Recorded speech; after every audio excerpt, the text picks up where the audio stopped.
Hello friends, this is in chemistry and you are watching in chemistry classes. इस video में आप सीख रहे हैं conjunctions in condition. Conditional sentence आपने पढ़ा होगा, लेकिन उसमें क्या है कि सिर्फ इफ़ का प्रयोग बताया जाता है। लेकिन कंजक्शंस इन कंडीशन में कई चीज़ों को सीखना पड़ेगा और प्रैक्टिस भी करवाएंगे। क्या क्या सीखने जा रहे हैं, जैसे if, as if, unless, provided और प्रोवाइडेड डैट। प्रोवाइडेड और प्रोवाइडेड डैट में क्या अंतर है पता है आपको? अभी आपको बताने जा रहे हैं। सेंटेंस कैसा होगा, जैसे अगर तुम होती तो ऐसा होता, अगर तुम होती तो ऐसा होता। अगर इस तरह का सेंटेंस हो तो कैसे बनाएंगे? तो सिमिलर हम देखेंगे कि इसी तरीके का बहुत सारे सेंटेंस को बताने जा रहे हैं। जैसे यदि तुम पहले मिले होते, सब में कंडीशन हिडन है। तुम ऐसे दिखती हो मानो, या फिर जब तक सफलता मिलेगी नहीं तब तक मैं इस काम को करूँगा नहीं, ऐसा अगर बोलना हो।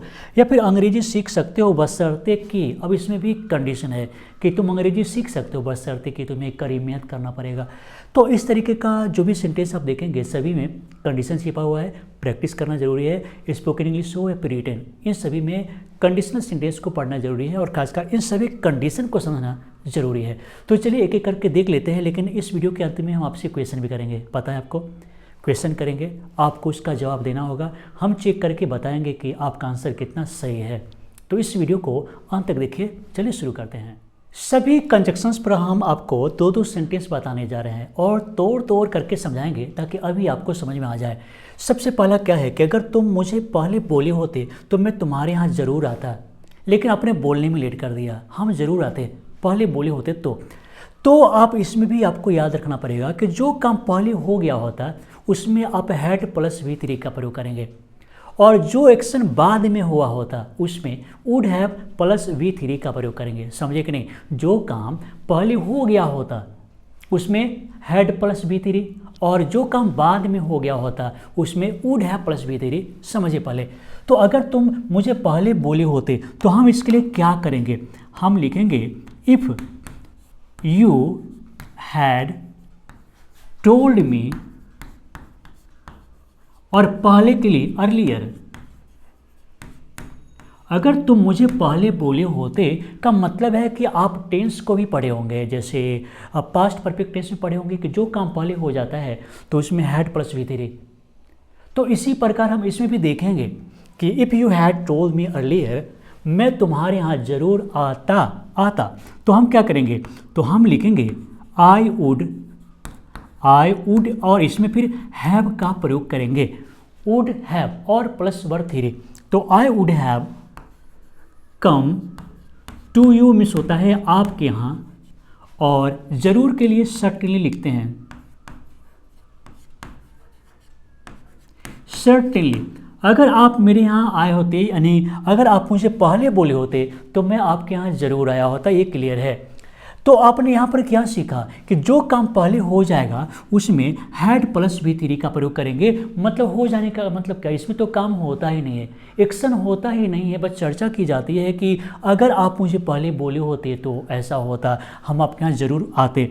और दूसरा क्या है कि वुड में हम हैव लगा करके उसके बाद वर्ब 3 का प्रयोग करेंगे। एक और सेंटेंस देख करके हम पूरा क्लियर कर लेते हैं। जैसे अगर मैं यहाँ नहीं होता तो उसे कौन बचाता। ये सब पास्ट की बात है कि पास्ट में कोई ऐसा घटना हुआ था कि अगर हम नहीं होते तो उसे कौन बचाता। अब देख लीजिए, अगर मैं यहाँ नहीं होता तो हम क्या करेंगे?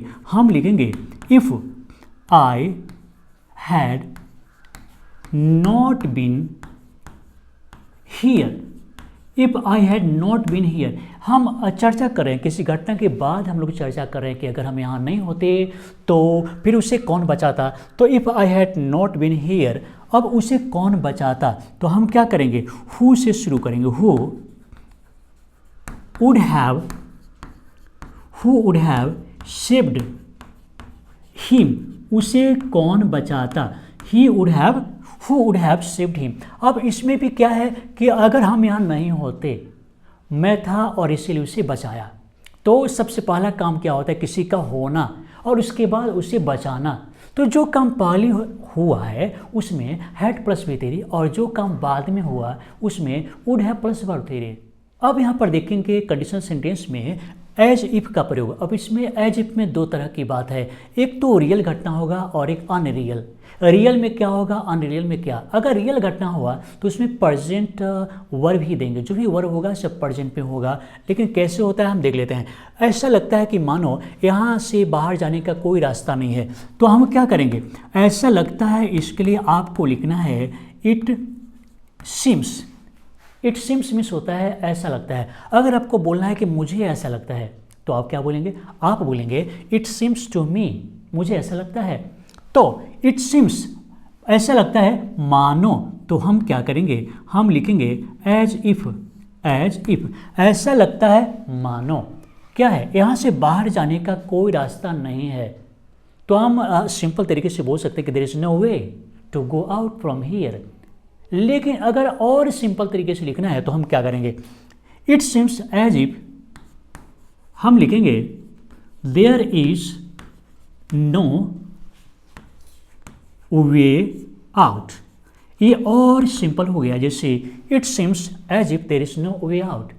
अब यहाँ पर वर यानी कि पास्ट में हम लिखते हैं, जैसे वह ऐसे चलती है मानो वह रानी मुखर्जी है, पास्ट में वहाँ पर यूज़ किया जाता है। उसे हम अगले सेंटेंस में देख लेते हैं, जैसे हम यहाँ पर देख लेते हैं, जैसे वह ऐसे दिखती है मानो वह कोई अभिनेत्री हो। अब यहाँ पर ऐसी बात है कि वह अभिनेत्री है नहीं, वह कोई एक्ट्रेस है नहीं, बल्कि ऐसी दिखती है, एक अनरियल सिचुएशन है। और इस कंडीशन में हम क्या करेंगे, सो देख लीजिए, वह ऐसी दिखती है मानो, तो हम क्या करेंगे, she looks as if. She looks as if, वह ऐसी दिखती है मानो, ये क्लियर हो गया, मानो वह कोई अभिनेत्री हो। अब यहाँ पर कई चीज़ को सीखना पड़ेगा। एज इफ, शी, और इस तरह का जब भी कंडीशन हो तो हम वर का प्रयोग करेंगे। जब भी अनरियल सिचुएशन हो, जो रियल नहीं हो, तो हम वर का प्रयोग करेंगे। She were an actress. एक बात और अब यहाँ पर सीखना है कि कोई, यहाँ पर लिखा कोई, अब इसका इंग्लिश क्या होगा, इसके लिए एन का प्रयोग है। एन का प्रयोग, एन मीन्स ए और एन मीन्स कोई भी होता है, तो इस कंडीशन में सिर्फ ए एन का प्रयोग करेंगे और कोई का इंग्लिश वर्ड हो जाएगा। तो she looks as if she were an actress, वह ऐसे दिखती है मानो वह कोई एक्ट्रेस हो, लेकिन हो नहीं, है नहीं, अनरियल सिचुएशन है। और इसलिए हम इसमें सिर्फ वर का यानी कि पास्ट फॉर्म में हम यूज़ करेंगे, वर का यूज़ करेंगे, इज आर एम नहीं होगा। अब यहाँ पर देखेंगे अनलेस का प्रयोग कैसे करेंगे। समझना जरूरी है कि अनलेस का प्रयोग कैसे करेंगे, इसमें भी माने ट्रिक समझिए कि उसे समझना जरूरी है। जैसे जब तक तुम यहाँ आओगे नहीं तब तक मैं तुम्हें मदद नहीं करूँगा। अनलेस के बाद जो भी सेंटेंस आएगा वो नेगेटिव फॉर्म में नहीं आएगा, क्योंकि अनलेस मीन्स होता है जब तक नहीं, अनलेस मीन्स होता है जब तक नहीं, और इसलिए इसके बाद नेगेटिव सेंटेंस नहीं लिखेंगे। तो अब इस सेंटेंस को हम कैसे बनाएंगे, जैसे जब तक तुम यहाँ नहीं आओगे या फिर आओगे नहीं तब तक मैं तुम्हें मदद नहीं कर सकता हूँ। तो पहले हम इसे लिख लेते हैं कि मैं तुम्हें मदद नहीं कर सकता हूँ। जैसे हम लिख सकते हैं, जैसे हम लिखेंगे I can't help you, I can't help you, मैं तुम्हें मदद नहीं कर सकता हूँ। अब यहाँ पर लिखेंगे अनलेस, और जब तक तुम यहाँ आओगे नहीं, तो unless you come here, you come here. और ऐसे भी किसी कंजक्शन के बाद में शैल विल का प्रयोग नहीं करेंगे, डायरेक्ट उसे प्रेजेंट में लिखेंगे। तो I can't help you unless, unless का मतलब जब तक नहीं, तो अनलेस यू कम हियर, जब तक तुम यहाँ नहीं आओगे, आई कांट हेल्प यू, मैं तुम्हें मदद नहीं कर सकता हूँ। तो अनलेस का जब यूज करेंगे तो इस तरह से ध्यान रखना पड़ेगा। इस सेंटेंस में देखेंगे कि जब तक तुम मेहनत नहीं करोगे तब तक तुम परीक्षा पास नहीं करोगे, तब तक तुम परीक्षा पास नहीं करोगे। अब इसमें भी क्या है, कंडीशन तो है, लेकिन अनलेस का प्रयोग होगा। तब तक तुम परीक्षा पास नहीं करोगे, पहले ये लिख लेते हैं कि तुम परीक्षा पास नहीं करोगे, तो हम क्या लिखेंगे, you want pass the exam, you want pass the examination है ना। और उसके बाद जब तक तुम मेहनत नहीं करोगे, मेहनत का मतलब क्या है कि खेत में, सड़क पर नहीं, बल्कि पढ़ने में, तो हम क्या करेंगे, तो इससे पहले देखते हैं कि you want pass the examination.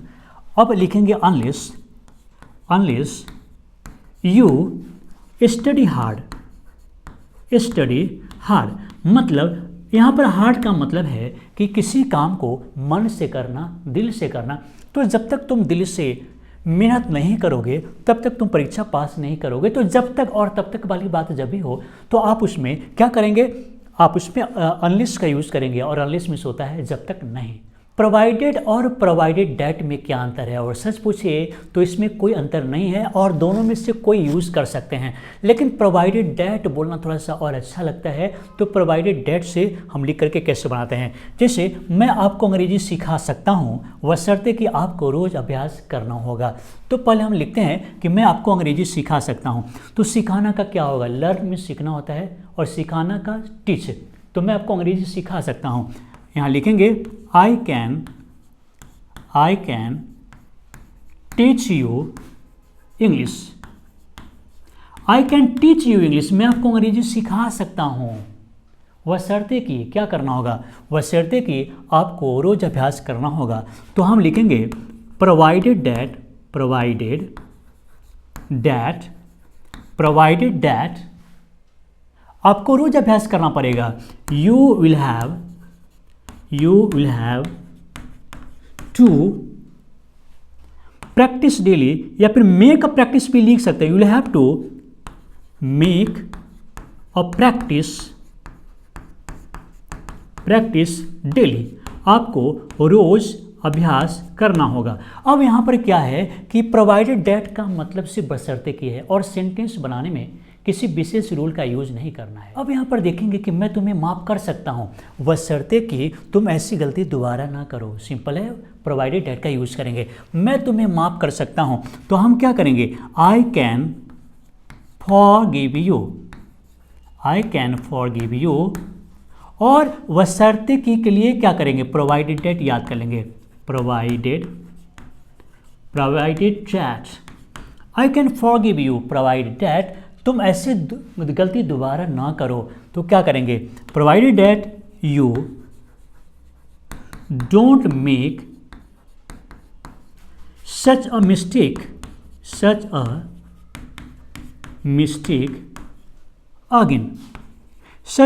Again. Provided that में कोई विशेष रूल का ख्याल नहीं रखना है, बल्कि जो सेंटेंस है उसे लिखेंगे। और प्रोवाइडेड डेट तो कंजक्शन है, तो बीच में, सेंटेंस के बीच में इसे लिखेंगे। अब इसी के साथ देखते हैं कि आज का क्वेश्चन क्या है। जैसे देखेंगे, अगर तुम समय का उपयोग करना सीख लो तो जीवन में सफल हो सकते हो। अगर तुम समय का उपयोग करना सीख लो तो जीवन में सफल हो सकते हो। अब इसमें क्या है कि कौन सा कंजक्शन का यूज़ होगा, आपको सोचना है। अभी आप कमेंट बॉक्स में लिखिए, हम एक एक करके आपके कमेंट को चेक करेंगे और बताएंगे कि आपका आंसर कितना सही है। तो चलिए दोस्तों, इस वीडियो को देखने के लिए, लाइक करने के लिए और इस वीडियो को शेयर करने के लिए आप सभी को बहुत बहुत धन्यवाद।